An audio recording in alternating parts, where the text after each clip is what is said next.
আবারও ইসরায়েলে 200টি রকেট ও ভয়াবহ ক্ষেপণাস্ত্র হামলা চালিয়েছে হিজবুল্লাহ, বড় সংঘাতের আশঙ্কা। আরো বিস্তারিত জানিয়ে দিব। এদিকে লেবাননে হামলার বদলে হামলা হবে, হুঁশিয়ারি ইরাকি প্রতিরোধ যোদ্ধাদের। আবারও গাজায় হামাসের হামলায় ইসরায়েলের আরো 2 জন সেনা নিহত। এদিকে পিকেকের 30টি স্থাপনা গুড়িয়ে দিল তুরস্ক। আরো জানিয়ে দিব, এবার পুতিনের সঙ্গে বৈঠক করবেন এরদোগান। এদিকে গাজায় যুদ্ধবিরতি নিয়ে হামাসের প্রস্তাব যাচাই করছে ইসরায়েল। এবার রাখাইনে যান তার শেষ ঘাঁটিও ঘিরে ফেলেছে আরাকান আর্মি। এবং সর্বশেষে জানিয়ে দিব, এদিকে লেবানন ইসরায়েলের জন্য জাহান্নামে পরিণত হবে, হুঁশিয়ারি। এদিকে লেবানন ইসরায়েলের জন্য জাহান্নামে পরিণত হবে, হুঁশিয়ারি ইরানের। শুনছিলেন সংবাদ শিরোনাম, এখন বিস্তারিত। তবে তার আগে অনুরোধ থাকবে, এই ভিডিওতে একটি লাইক দিন এবং কমেন্টস করে জানিয়ে দিন আপনি কোন জেলা থেকে বা কোথায় থেকে আমাদের সাথে যুক্ত রয়েছেন। এবং সংবাদের সর্বশেষ গুরুত্বপূর্ণ আপডেট পেতে চ্যানেলটি সাবস্ক্রাইব করে আমাদের সঙ্গেই থাকুন। আবারও ইসরায়েলে 200টি রকেট ও ভয়াবহ ক্ষেপণাস্ত্র হামলা চালিয়েছে হিজবুল্লাহ, বড় সংঘাতের আশঙ্কা। লেবাননের সশস্ত্র গোষ্ঠী হিজবুল্লাহ ইসরায়েলের সামরিক অবস্থানগুলো লক্ষ্য করে 200টিরও বেশি রকেট হামলা চালিয়েছে। হিজবুল্লাহর একটি সূত্র আল জাজিরাকে এ তথ্য জানিয়েছে। হিজবুল্লাহর পক্ষ থেকে বলা হয়, বুধবার হিজবুল্লাহ জ্যেষ্ঠ কমান্ডার মোহাম্মদ নিমা নাসেরকে হত্যার জবাবে তারা এই ব্যাপক রকেট হামলা চালিয়েছে। হিজবুল্লাহর এই হামলার পর লেবানন সীমান্তে উত্তেজনা বেড়েছে। লেবাননের হিজবুল্লাহ ও ইসরায়েলের মধ্যে বড় ধরনের সংঘাতের আশঙ্কা করা হচ্ছে। হিজবুল্লাহ কমান্ডার নাসের আজ আবু নিমা নামেও পরিচিত ছিলেন। গত 9 মাসে লেবানন ও ইসরায়েল সীমান্ত লড়াইয়ে হিজবুল্লাহর নিহত হওয়া 3য় সর্বোচ্চ নেতা হলেন তিনি। হিজবুল্লাহ ও ইসরায়েলের মধ্যে উত্তেজনা বৃদ্ধি ও কথার লড়াইয়ের মধ্যেই এই হামলার ঘটনা ঘটেছে। ইসরায়েলি সামরিক বাহিনীর পক্ষ থেকে বলা হয়, হিজবুল্লাহর আজিজ ইউনিটের নেতৃত্বে ছিলেন নাসের। ইউনিটটি দক্ষিণ পশ্চিম লেবানন থেকে রকেট হামলা চালানোর জন্য দায়ী। নাসের অসংখ্যবার জঙ্গি হামলা চালিয়েছেন বলেও দাবি করেছে ইসরায়েল। হিজবুল্লাহর এই হামলার কথা স্বীকার করেছে ইসরায়েলি সেনাবাহিনী। আইডিএফ বলেছে, গোলান মরুভূমি এলাকায় 200টিরও বেশি রকেট ও ক্ষেপণাস্ত্র হামলা হয়েছে। এগুলোর মধ্যে কিছু ধ্বংস করা হয়েছে। গাজা যুদ্ধ শুরুর পর থেকে এটাই হিজবুল্লাহর সবচেয়ে বড় ধরনের রকেট হামলার ঘটনা। এই হামলায় কোনো হতাহত হয়নি, লোকজনকে নিরাপদে সরানো হয়েছে। এর পাল্টা জবাব হিসেবে লেবাননে হামলা করা হয়েছে। এদিকে লেবাননে হামলার বদলে হামলা হবে, হুঙ্কার ইরাকি প্রতিরোধ যোদ্ধাদের।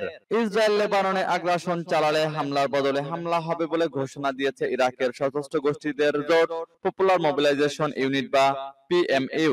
তেল আবিবের বিরুদ্ধে যুদ্ধ করার জন্য প্রস্তুত বলেও হুঁশিয়ারি দিয়েছে জোটটি। বুধবার ফরাসি বার্তা সংস্থা এএফপি কে দেওয়া এক সাক্ষাৎকারে এমইউ এর একজন ফিল্ড কমান্ডার এ হুঁশিয়ারি বার্তা দেন। নাম প্রকাশে অনিচ্ছুক ওই কমান্ডার বলেন, এ বিষয়ে এরই মধ্যে তারা লেবাননের সামরিক বিশেষজ্ঞ ও উপদেষ্টা পাঠিয়েছেন। এদিকে ইরাকের রাষ্ট্রবিজ্ঞানী আলী বাইদার হুঁশিয়ারি উচ্চারণ করে বলেছেন, যুদ্ধবাজ ইসরায়েল এবং লেবাননের হিজবুল্লাহর মধ্যে যুদ্ধ শুরু হলে তা কেবল লেবাননের ভূখণ্ডে সীমাবদ্ধ থাকবে না, ইরাক এবং এই অঞ্চলের সবগুলো সশস্ত্র সংগঠন এই যুদ্ধে জড়িয়ে পড়বে। অন্যদিকে ইরান বলেছে, লেবাননে পূর্ণমাত্রায় আগ্রাসন চালালে তেহরান সর্বাত্মক সহযোগিতা নিয়ে হিজবুল্লাহর পাশে থাকবে। এদিকে গত 24 ঘন্টায় ইসরায়েলের সামরিক অবস্থান লক্ষ্য করে 2 শতাধিক রকেট হামলা চালিয়েছে হিজবুল্লাহ। বুধবার সংগঠনটির 3য় উচ্চপদস্থ কর্মকর্তা ও কমান্ডার মোহাম্মদ নিমা নাসেরকে হত্যা করে ইসরায়েল। তারই জবাবে এই রকেট হামলা চালিয়েছে হিজবুল্লাহ। বুধবার দক্ষিণ লেবাননের বৃহত্তম শহর টায়ারের একটি গাড়ি লক্ষ্য করে ওই হামলা চালায় ইসরায়েলি সেনারা। এতে দেশটির সশস্ত্র গোষ্ঠী হিজবুল্লাহর ওই কমান্ডার নিহত হন। সূত্র ইরনার। আবারও গাজায় হামাসের হামলায় ইসরায়েলের আরো 2 জন সেনা নিহত। গাজায় আগ্রাসন চালাতে গিয়ে হামাসের সঙ্গে যুদ্ধে ইসরায়েলের আরো 2 জন সেনা নিহত হয়েছে বলে স্বীকার করেছে দেশটির সেনাবাহিনী। এছাড়া আরো 2 জন সেনা আহত হয়েছেন। বুধবার উত্তর গাজায় যুদ্ধ চলাকালে এই হতাহতের ঘটনা ঘটে বলে জানিয়েছে ইসরায়েলি বাহিনী। এক বিবৃতিতে ইসরায়েলি সেনাবাহিনী জানিয়েছে, নিহত 2 সেনাই ক্যাপ্টেন পদমর্যাদার এবং এর মধ্যে একজন 7ম আর্মড ব্রিগেডের টিম কমান্ডার।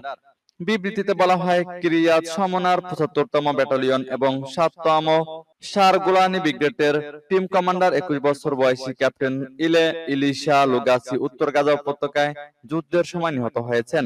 সেনাবাহিনীর বিবৃতিতে আরো বলা হয়েছে, চলমান যুদ্ধে একই ব্যাটালিয়নের আরো 3 সেনা গুরুতর আহত হন। তাদের মধ্যে একজনের মৃত্যু হয়েছে। ইসরায়েলের একটি সংবাদ মাধ্যম জানিয়েছে, গাজা শহরের সেজাইয়া এলাকায় হামাসের একটি অ্যান্টি ট্যাঙ্ক ক্ষেপণাস্ত্রের আঘাতে ওই হতাহতের ঘটনা ঘটে। এদিকে ইসরায়েলের এই দুই সেনার মৃত্যু নিয়ে গাজায় নিহত ইসরায়েলি সেনার সংখ্যা দাঁড়ালো 676 জন। তবে হামাস বলছে ইসরায়েলের সেনা নিহতের সংখ্যা এর চেয়ে অনেক বেশি। সূত্র ইয়েনি সাপাকের। এদিকে পিকেকের 30টি স্থাপনা গুঁড়িয়ে দিল তুরস্ক। ইরাকের উত্তর অঞ্চলে বুধবার কুর্দিস্তান ওয়ার্কার্স পার্টির 30টির বেশি স্থাপনা ধ্বংস করে দিয়েছে তুরস্কের নিরাপত্তা বাহিনী। তুরস্কের জাতীয় প্রতিরক্ষা মন্ত্রণালয়ের পক্ষ থেকে বলা হয়েছে, বিমান অভিযানে স্থাপনাগুলো গুঁড়িয়ে দেওয়া হয়। খবর আনাদুলু এজেন্সির লিখিত এক বিবৃতিতে তুরস্কের মন্ত্রণালয় বলেছে, মেতিনা, গারা, হাকরুক, কান্দিল এবং অ্যাসোস অঞ্চলে সিনিয়র লেভেল সন্ত্রাসীদের আবাসঘরে বিমান হামলা চালানো হয়েছে। উত্তর ইরাক থেকে আমাদের জনগণ ও নিরাপত্তা বাহিনীর উপর হামলা ঠেকাতে এবং সীমান্তের নিরাপত্তা নিশ্চিত করতে এই অভিযান চালানো হয়েছে। বিবৃতিতে আরো বলা হয়েছে যে 37টি স্থাপনা গুঁড়িয়ে দেওয়া হয়েছে। তার মধ্যে গুহা, আশ্রয় কেন্দ্র, আস্তানা ও গুদাম আছে। সেই সঙ্গে বহু সন্ত্রাসীকে হত্যা করা হয়েছে। এছাড়া বিবৃতিতে বলা হয়েছে, অভিযান চালানোর সময় প্রতিটি সতর্কতা অবলম্বন করা হয়েছে যেন নিরপরাধ লোক, বন্ধুত্বপূর্ণ উপাদান, ঐতিহাসিক এবং সাংস্কৃতিক সম্পদ ও পরিবেশের কোনো ক্ষতি না হয়। আনাদুলু বলছে, পিকেকে গোষ্ঠী উত্তর ইরাক থেকে তুরস্ক ও সিরিয়ার উত্তরাঞ্চলে হামলা চালায়। পিকেকে সন্ত্রাসী গোষ্ঠী হিসেবে ঘোষণা করেছে যুক্তরাষ্ট্র, ইউরোপীয় ইউনিয়ন এবং তুরস্ক। এবার পুতিনের সঙ্গে বৈঠক করবেন এরদোগান। তুরস্কের প্রেসিডেন্ট রিসেপ তাইপ এরদোগান বুধবার সকালে কাজাখস্তানের রাজধানী আস্তানা সফরে গেছেন। মধ্য এশিয়া, ভারত ও ইরানকে নিয়ে গঠিত বেইজিং নেতৃত্বাধীন আঞ্চলিক জোট সাংহাই কোঅপারেশন অর্গানাইজেশনের বৈঠকে অংশ নিতে সেখানে যান তিনি। এ সফরে রুশ প্রেসিডেন্ট পুতিনের সঙ্গে তার বৈঠক হওয়ার কথা রয়েছে। ফোরামের মূল অধিবেশনগুলোর পাশাপাশি এরদোগান রাজধানী আস্তানায় দ্বিপাক্ষীয় বৈঠক করবেন বলে আশা করা হচ্ছে, যার মধ্যে রাশিয়ার প্রেসিডেন্ট পুতিনের সঙ্গেও বৈঠক হবে। বৈঠকের আলোচ্য সূচিতে জ্বালানি থেকে শুরু করে বাণিজ্য ও পর্যটনের পাশাপাশি দ্বিপাক্ষীয়, আঞ্চলিক এবং বৈশ্বিক বিষয়াদি অন্তর্ভুক্ত থাকবে বলে আশা করা হচ্ছে। এরদোগান আবারও সিরিয়ায় সন্ত্রাসবাদের বিরুদ্ধে লড়াইয়ের গুরুত্বের উপর জোর দেবেন বলে আশা করা হচ্ছে।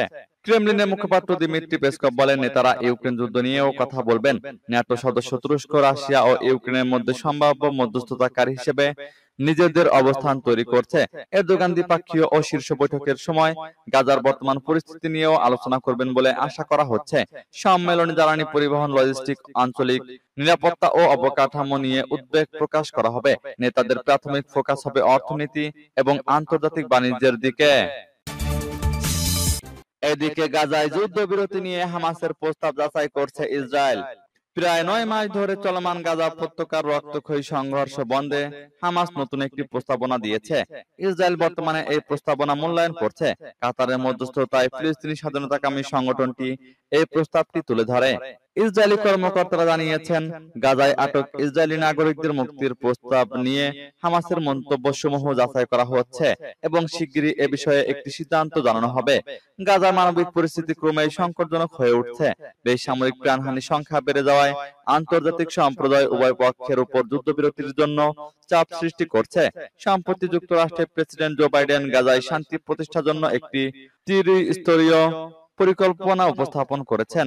হামাস দাবি করছে, গাজায় স্থায়ী যুদ্ধবিরতি এবং ইসরায়েলি সেনাদের সম্পূর্ণ প্রত্যাহার। অন্যদিকে ইসরায়েল বলেছে, গত বছরের 7 অক্টোবর হামাসের হামলায় যারা জিম্মি হয়েছে তাদের মুক্তি না দেওয়া পর্যন্ত তাদের অভিযান বন্ধ হবে না।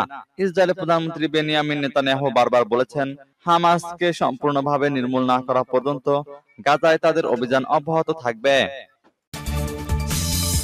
এবার রাখাইনে যান তার শেষ ঘাঁটিও ঘিরে ফেলেছে আরাকান আর্মি। মিয়ানমারের রাখাইন রাজ্যের মংডু উত্তর ও দক্ষিণে সীমান্তরক্ষী পুলিশ ঘাঁটি সহ সব সামরিক অবস্থান দখল করে নিয়েছে আরাকান আর্মির যোদ্ধারা।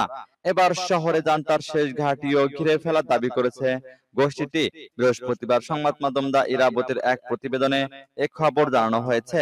প্রতিবেদন মতে এই মুহূর্তে শুধুমাত্র মংডু শহরে মায়োথুগি ওয়ার্ডের বর্ডার গার্ড পুলিশ ব্যাটালিয়ন 5-এ জান্তা বাহিনীর উপস্থিতি রয়েছে। এছাড়া শহরেও কিছু জান্তা সেনা রয়েছে। সীমান্তরক্ষী পুলিশ ঘাঁটিটির নিয়ন্ত্রণে ব্যাপক লড়াই চলছে।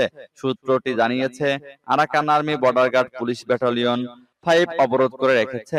শহরে একটি স্নাইপার ইউনিট এবং আরো কিছু যোদ্ধা মোতায়েন করেছে। আরাকান আর্মি বাসিন্দাদের উদ্ধারের সঙ্গে সঙ্গে লড়াই চালিয়ে যাচ্ছে।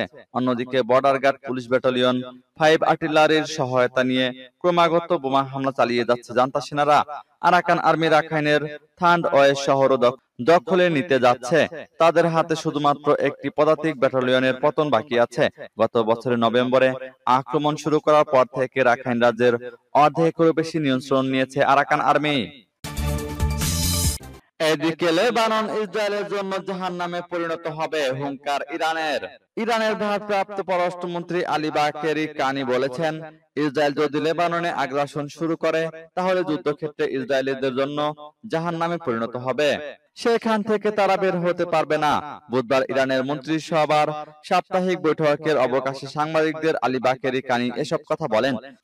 সম্প্রতি ইসরায়েল সরকার লেবাননের সশস্ত্র গোষ্ঠী হিজবুল্লাহর বিরুদ্ধে সর্বাত্মক যুদ্ধ শুরুর হুমকি দিয়েছে। এ নিয়ে দুপক্ষের মধ্যে তুমুল উত্তেজনা বিরাজ করছে। ইরানের পররাষ্ট্রমন্ত্রী এ সময় হিজবুল্লাহকে ইসরায়েলের বিরুদ্ধে শক্তিশালী খেলোয়াড় হিসেবে প্রশংসা করেন। তিনি বলেন, লেবাননের সশস্ত্র গোষ্ঠীটি খুবই শক্তিশালী ভূমিকা পালন করেছে, যা আন্তর্জাতিক ও কূটনীতির ক্ষেত্রে প্রতিরোধ সৃষ্টি করেছে। আলী বাকেরি কানি এ সময় বলেন, যুদ্ধ শুরু হলে লেবানন নিশ্চিতভাবে ইসরায়েলের জন্য জাহান্নামে পরিণত হবে, যেখান থেকে তারা বের হতে পারবে না। গত 7 অক্টোবর দখলদার ইসরায়েল গাজায় বর্বর আগ্রাসন শুরু করার পর থেকে হিজবুল্লাহ যোদ্ধারা ইসরায়েলের সেনাবাহিনী ও বিভিন্ন স্থাপনায় নিয়মিতভাবে হামলা চালিয়ে আসছে।